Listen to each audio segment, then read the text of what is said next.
خوش. سلام عرض و ادب و ارادت. سلام دوباره خدمت تماشابینان و برادران اسلامی.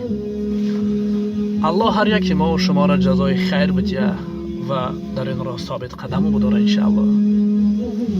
خداوند تبارک و تعالی را سپاسگزارم برای همه نعمت‌های خوبش، زیرا که خداوند خودش خوب است. بله، ما دیروز وعده دادیم که درباره اخلاق حمیده سخنرانی یکم صحبت کنیم. انشاءالله اینشم خیره. به فضل الله این روزم رسید. الله سپاس میگم برای این روز خوبش. یک قصه کوتاه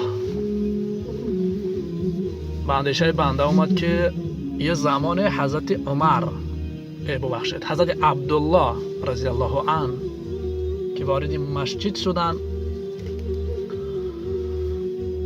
می رفتن به نزد حضرت عمر رضی الله عنه که خلیفه او زمان بود رضی الله عنه.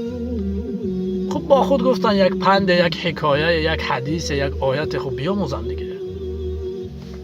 رهسپار شدن، رفتن به نزد در دروازه حضرت عمر رضی الله عنه. حضرت زنگ زدن یک بار، نه ببخشید در زدن یک بار، زمانی پیش زنگ کنه بود، در زدن یک بار.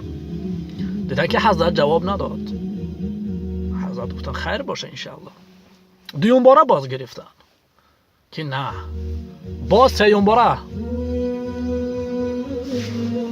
خب حضرت یکم چهره پریشان، خیر انشاءالله گفت. برگشتن و رفتن که حضرت عمر رضی الله عنه از خانه وارد شد. یا عبدالله درود بر شما، سلام و رحمت الله، کجا میری برادر؟ سلام و رحمت الله. خب حضرت عبدالله عرض و ادب کردن، خب احوال پرسی کردن، گفتن عمر جان ببخشید که ناراحت کردم، فکر کردم شما مشغولید، فکر کردم خوابید، برای همین نخواستم مزاحم بشم. اما حضرت عمر در جواب چه گفتن؟ نه خیر انشالله، بیا داخل. این هم دوستان عزیز نوع ادب است که حضرت عبدالله رضی الله عنه که درود بر او ادب خیلی خوب رعایت کردن برای در زدن. مثلا بسیاری برادرای ما الله جزای خیرشون بده انشاءالله، وقتی که خونه دوست رفیق مثلا نزدیک خویش و تبار فامیل رفتی یا اینکه غریبه بیگانه رفتی، این ادب هم باید رعایت کنی. مثلا زنگ های زمانوی است، دست میزنی تو زنگ، یک بار دو بار تا سه بار اجازت هست که با این زنگ تماس بگیری.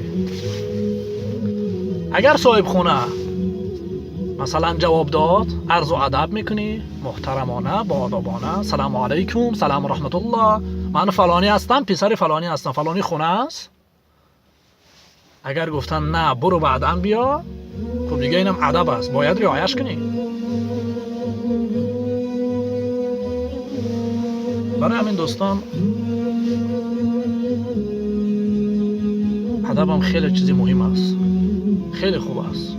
مثلا اگر داخل خونه رفیق و برادر و خویش و فامیل و بیگانه که داخل شدی، بر پی و پیکر خانه مردم نظر کردن این غیر امکانه. یعنی که ادب اینجا اجازت نمیده که بر پی پیکر مردم خانه، زیرا خانه مردم برای مردم اسرارن، اسرار مردم هم خونه هاشون. مثلا نظر کردن نمیتونه هر چپ و راست. تاجیکای ما یک قول دارن، مضمون گرفتن نمیتونی. بله، الله جزای خیرتون بده انشاءالله. برای همین در سخن گفتن هم خیلی خوب است، یه نوعی ادب است. صحبت کردن با شیرینی،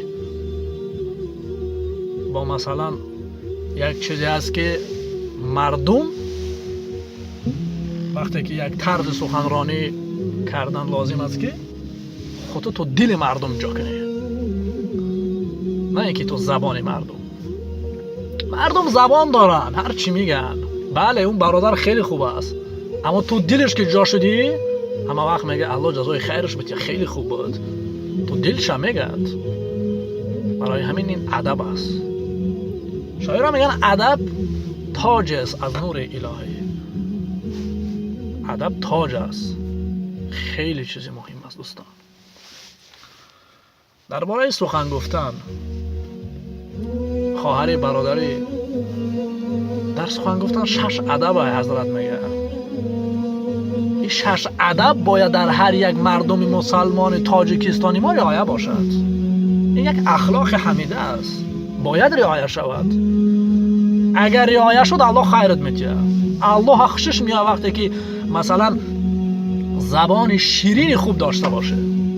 مثلا وقتی شب زنده داری میکنی، خب با درشتی نمیشه با خدا صحبت کرد. میشود؟ نمیشود. چرا که خدا را خوش نمیاد. زبان درشت و زبان مثلا خوب، لذت بخش، شیرین مثلا صحبت میکنی با پروردگارت، راز دل میکنی، همدردی میکنی. اینم یه نوع ادب است. اینجا الله خوشش میاد خیرت میده انشاءالله. بفهمید برادران؟ برای همین درباره ادب سخن گفتن خیلی زیاد است دوستان. این مثلا مردم ما خیلی کنجکاوند که میگن ما فلان شدیم، ما بهمدان شدیم.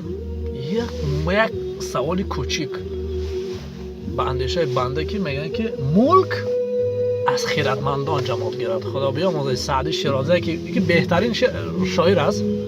ملک همین جامعه ما از خیرتمندان جمال میگیرد. شیرین سخن، خیرتمند، با اخلاق، با حمیده، همون جامعه جمال میگیره. سعدی میگه بله.